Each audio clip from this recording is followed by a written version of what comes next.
In Chapter 4, we're going to look at different applications of the derivative. So the first thing we're going to look at in section 4.1 and again in 4.2 is we're going to look at the graphs using derivatives. The first thing we'll talk about in this section is maxima and minima. All that means is largest and smallest values of a function. Something to remember though is that when we talk about maxima and minima values, we're talking about y values because it's the value of the function. So the definition of an absolute maximum and minimum values would be any point C so that f of c, or the y value, is larger than or equal to all other x values. So that would be our absolute maximum. So if we're looking at an absolute minimum value of a function, it's just the smallest value. So it would be a y value that's smaller than or equal to all the other f of x values. So we're going to have this theorem 4.1, and it'll come up quite a bit. It's how you would locate an absolute minimum and maximum if you're on a closed interval. So closed interval just means that it has brackets. So if your function is defined on a closed interval, and what this theorem does is it guarantees you that there will be an absolute maximum value and there will be an absolute minimal value. The definition does not guarantee that. It just tells you what an absolute max is and what an absolute min is. So let's go ahead and look at example 1. Let's look at this first graph. And why don't I go ahead and draw little arrows? We'll pretend like this is just going down forever. So if I were to locate any absolute maximum or minimum values and state the domain, first note that there is no absolute minimum value. Because this graph keeps going down forever,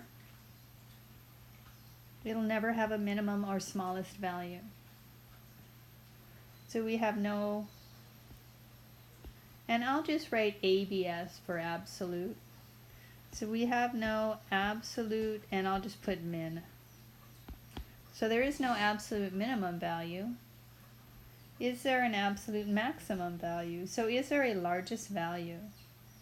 And the answer is yes. There is a largest y value. So remember, we don't really want the x value. When we talk about the max, which would be here at x is equal to -2 and x is equal to 2, that would be the highest part of the function. So it's a y value of 0.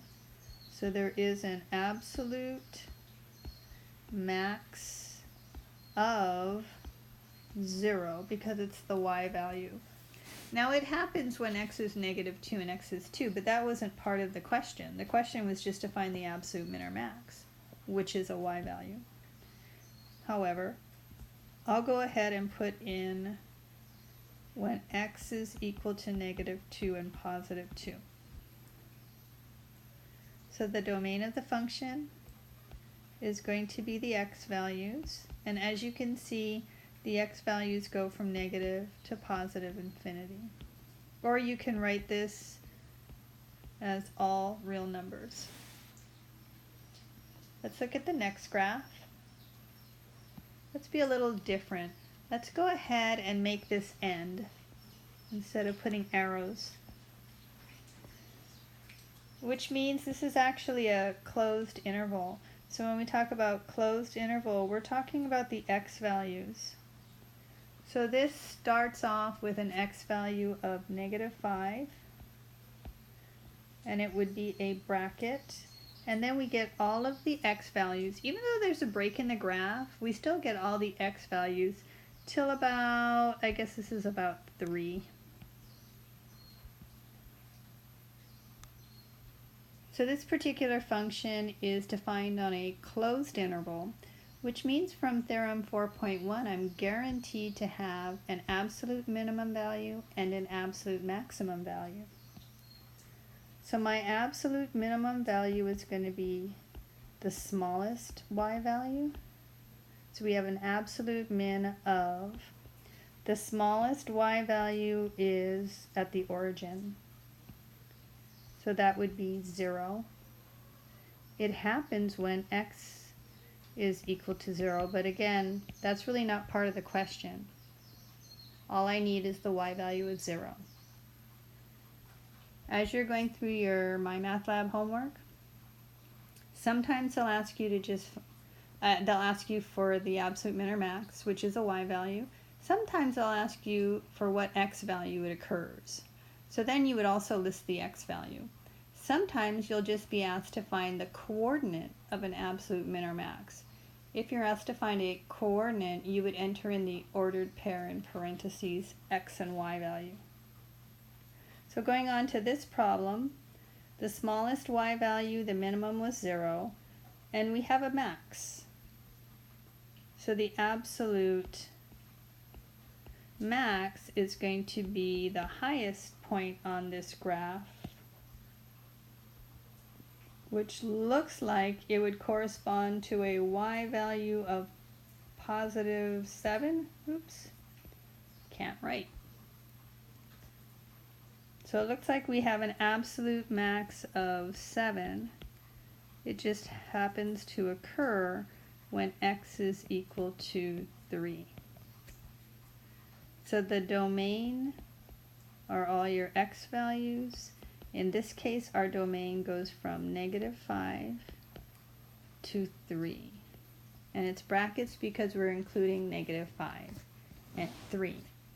So this section, we're just looking at what an absolute minimax is. And in this theorem 4.1, on a closed interval, you have to have one absolute max, one absolute min. The next thing we're going to talk about is a local max and min. So that would just be some high and low points, but it doesn't have to be the absolute highest point or the absolute lowest point. So let's look at this first graph.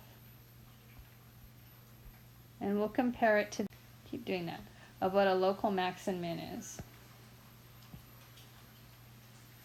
So let's say that we have some interval.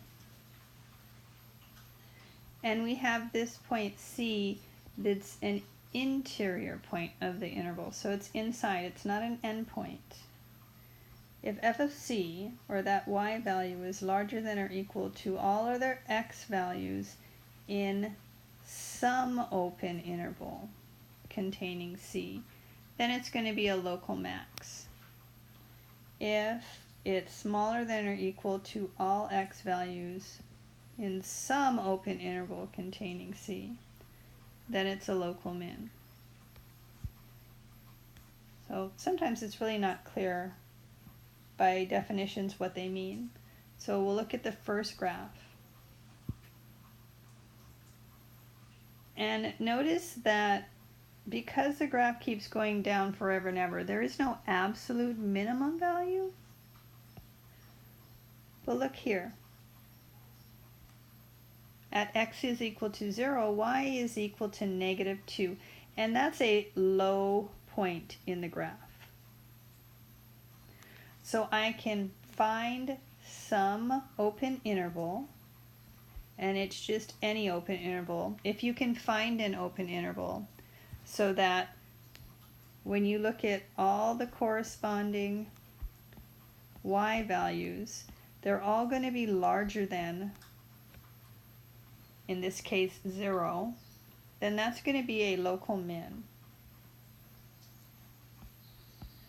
So we have a local min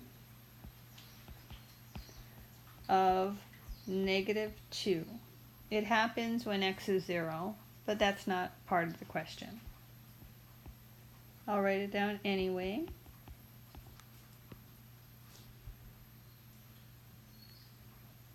Now, we also have local max of 0. So if I look at some open interval around x equal to 2, and I look at all the corresponding y values, they're all going to be smaller than the y value of 0. So this is going to be a local max. Okay? And it's a local max of 0, and in this case it's when x is equal to 2. And we have another local max of 0 when x is equal to -2.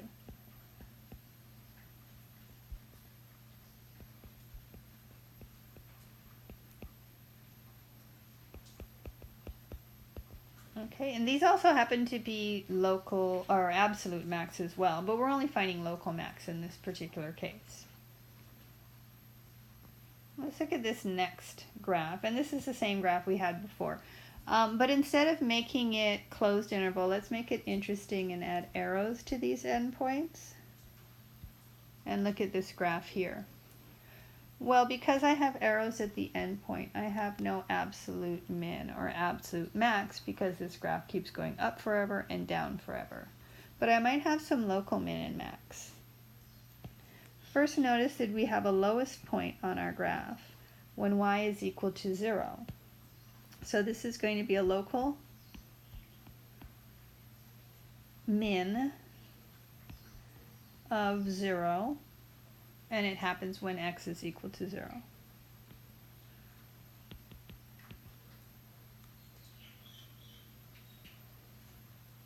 And then I have no highest point, but let's take a look here where the graph breaks up. Is there a local max there? And the answer is yes, because I can find an interval, and that would be around -2. So that if I look at this open interval, all the y values are going to be smaller than this y value, which is probably about 5, I would say.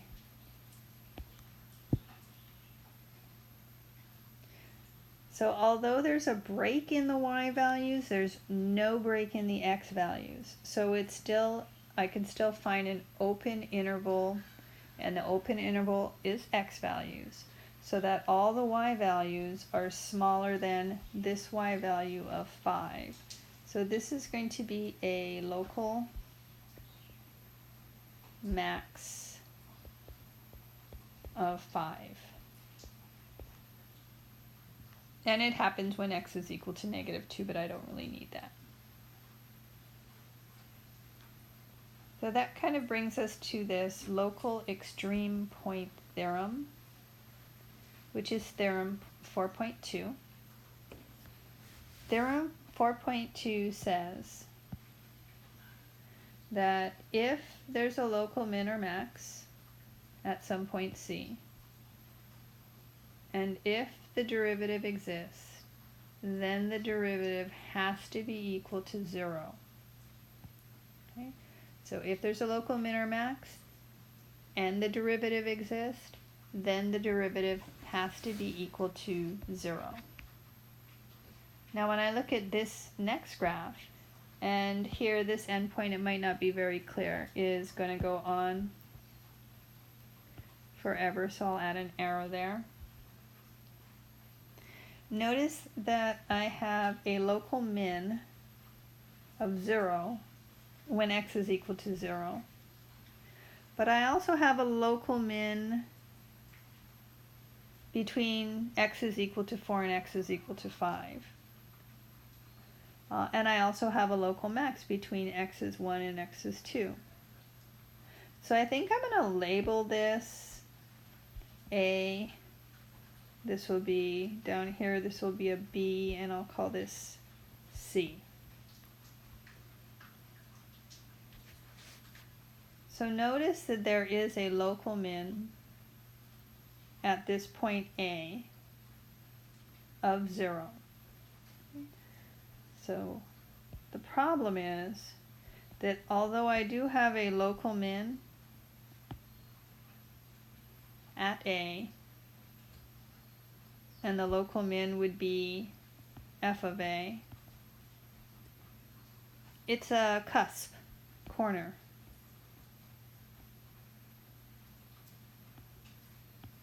Which means the derivative at A does not exist.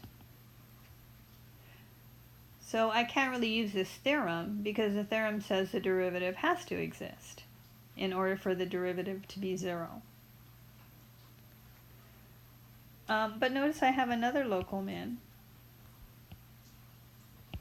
at C, right? And it would be f of C. It looks like it's -1, but I'll just write f of C. Pages. I have a local min of f of C, and the derivative at C exists. Right? It's a nice smooth curve. There's no breaks, no holes, no cusp, no corner. There's no infinite limit there as we approach it. So the derivative exists. Therefore, the derivative by the theorem must be equal to 0. And then at B, I have a local max of f of B, which, yeah, it looks like it's 1, but I'll just write f of B. I know the derivative exists because we have this nice smooth curve. So I know that the derivative must be equal to 0. And the reason why we need this theorem is because we're going to define what a critical point is. Definition of what So I have a local min. Oh, I keep switching which is the most important piece of this whole section. Being able to identify and find your critical points. Because critical points are where your local min and your local max will occur. So when we talk about a critical point, it's going to be an interior point, so it's not an endpoint of the domain of our function, where either the derivative is 0 or the derivative does not exist. Okay? So critical points are where the derivative is 0 or the derivative does not exist. The first thing we're going to do when we use these critical points is we're going to locate our absolute max and min values, but we're just going to look at closed intervals. Okay, so intervals that look like this interval AB. Because remember, by theorem 4.1, if we have a closed interval, we're guaranteed to have an absolute maximum and an absolute minimum value. But what if you don't have a graph? What if you just have a function and you have to figure out where these absolute min and max come from? That's where the critical points come in handy. So that would be your first step. Locate your critical points. And you're going to do it on the interior of your interval. So that would be where your derivative is 0 or your derivative is undefined. So this just means find the derivative. Figure out where it's 0, figure out where it's undefined. These are going to be candidates for absolute max and min. They will not necessarily be the absolute max and min, but they're the points that you're going to check. So the next thing you do after you find your critical points is you evaluate them given your function, but you also evaluate the endpoints. So you evaluate the critical points, you evaluate the endpoints of your interval, and you choose the largest and the smallest values. That would correspond to absolute max and min. In example 3a, we have this function h. So we want to find our critical points and then find any absolute min or max values. the first thing I want to do is take the derivative and see where it's 0 or undefined. So remember that h of x is actually, the square root function is actually x squared minus 4 to the 1/2 power. So when I find my derivative, I'm going to have to use the chain rule. Bring the 1/2 in front, inside stays the same, minus 1 from the exponent to get a negative 1/2, and then the derivative on the inside is 2x. Now I can clean this up because the 1/2 and the 2 should cancel, and rewrite this as x over the square root of x squared minus 4. So this is my derivative. To find my critical points, I need to determine where it's 0 and where it's undefined, but only on the inside of the interval 2, 4. So I'm looking at the inside, and it would be this interval in parentheses from 2 to 4. So this is a fraction. Fractions are 0 when the numerator is 0. So that would be, I'm going to just use CP for critical points. That would be when x is equal to 0, then this derivative is 0. But we're also looking at critical points where our derivative is undefined. So that would be when x is negative 2 and when x is 2, because that's when the denominator will be 0. However, notice that 0 and negative 2 are not in my interval, so I can't use them. I'm only finding critical points within the interval 2 to 4. And I also don't consider 2 to be a critical point because it's not on the inside of the interval from 2 to 4. It's actually an endpoint. So I have no critical points to check. All I can check is my endpoints. Oops. Which would be x is equal to 2 and x is equal to 4. So again, you test critical points and then you test the endpoints by putting them into your function. So h of 2 is going to be equal to 0. Remember, you're putting this back into your function. You're not putting it in your derivative because you're trying to find the smallest and largest values of your function. You just use the derivative to find the critical points. And then h of 4 would be equal to the square root of 12. And that would be equal to 2 square root of 3. So the absolute minimum value would be 0. So we have an absolute min of 0. And we have an absolute max of 2 square root of 3. Okay, so again, critical points, endpoints, check them in the function. Choose the smallest and the largest. Let's do another example. F of x is equal to sine squared x. So first thing I want to do is find the derivative. And this is chain rule again because this is actually sine of x squared, right? So the square is the outside function, sine is the inside function. So chain rule says this is 2 sine of x times the derivative of sine, which is cosine.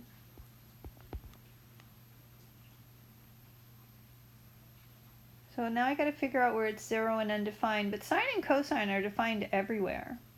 So I just have to figure out where this derivative is equal to 0. So I'm just going to set 2 sine x cosine x equal to 0 and solve this algebraically. Well, I don't need the 2. I can divide that out. So whenever you have a product equal to 0, you could break it up. It must be true that either sine of x is equal to 0 or cosine of x is equal to 0. So So let's go ahead and find our critical points. Now remember, we're looking at the open interval from 0 to pi. Because we're already going to check the endpoints, 0 and pi, so we're just looking for critical points inside the interval. Sine of x is equal to 0 when x is equal to 0 and pi, and I could keep going. But notice that these points, like 2 pi, they're not interior points of my interval, so I don't use them. So let's look at cosine of x. Cosine of x is 0 when x is equal to pi over 2. Well, that's inside 3 pi over 2. And there's more, right? There's infinitely many more, but I'm already too large because 3 pi over 2 is outside my interval. So I actually only have one critical point here. And that would be when x is equal to pi over 2. So in my function f, I'm going to test the critical point, and I'm going to test my endpoints, 0 and pi. The largest value would be my absolute max, and the smallest value would be my absolute min. So at pi over 2, this is sine squared of pi over 2, which is just 1 squared, or 1. At 0, we have sine squared of 0, which is 0. And then sine squared of pi is 0. So the absolute max would be at 1, or would be of 1. So this would be our absolute max. And then the absolute min is 0.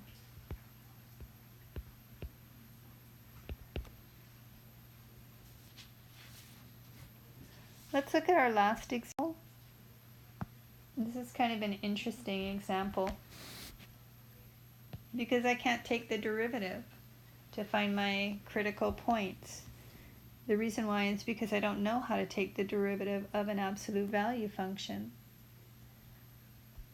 So going back to algebra, this absolute value function is actually going to be just x minus 3 if x minus 3 is greater than or equal to 0, right? Because the absolute value says whatever it is, make it positive. So if it's already positive or 0, then you just drop the absolute value bars. However, if what's inside the absolute bars is actually less than 0 or negative, the way you make a negative number positive is by taking its negative.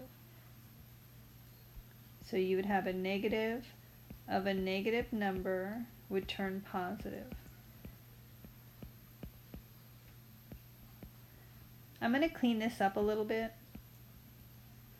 and write x minus 3 if x is greater than or equal to 3, so get the x by itself, and 3 minus x if x is less than 3. So this is g of x. I haven't even taken the derivative. And the only reason why I broke it up into pieces is because if I am going to take the derivative, I have to take it in pieces. As we have a problem at 3. This breaks up into two different functions. So if I look at y equal to x minus 3 and y equal to 3 minus x, and I take those derivatives of the pieces, I get 1 and negative 1. So the derivative are constant numbers, which means they're never going to be 0, and they're never going to be undefined, right? They're always going to be 1 or negative 1. However, I have a problem at 3. I don't even know if it's differentiable at 3. So what we're going to do now is we're going to sketch a graph. Okay? What's happening here?